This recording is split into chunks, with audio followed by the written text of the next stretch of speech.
જય ગૌ માતા, જય સ્વામિનારાયણ। આજ રોજ આપણો જે હેતુ છે ગૌવંશ બચાવવાનો હેતુથી શરૂ થયેલી સંસ્થા બળદિયામાં સજાનંદ ગૌશાળા ઘર આપણી સંસ્થા, જેમાં આજ રોજ એક નવા મહેમાન પધાર્યા છે બળદિયાથી, જે મા અને દીકરો સાથે આવ્યા છે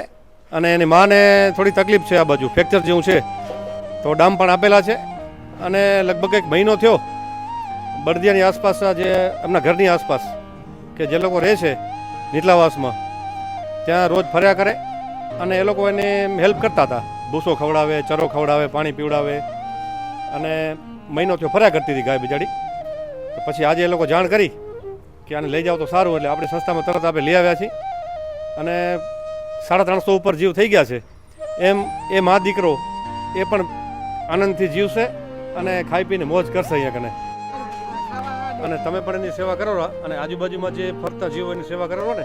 ખબર પડે લોકોને, ખબર પડે કે ઘરને આંગણે પણ આપણે કોઈ આવે જાય તો પાણી પીવડાવરા, ખવડાવરા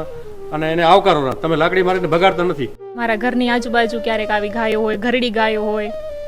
આખી જિંદગી જે લોકોએ મતલબ દૂધ આપીને સેવા કરી હોય અને પછી જ્યારે ઘરડી થાય ત્યારે કાઢી મૂકે, તો એવી બધી ગાયો આવે, થોડું ઘણું ખાવાનું આપીએ કે પાણી પાઈએ ત્યાં સુધી ત્યાં બેસે અને પછી ગામમાં ફરતી હોય છે। તો આજે આ ગાય ત્યાં થોડાક દિવસથી આવે છે, 15 દિવસ કે મહિનો થયો,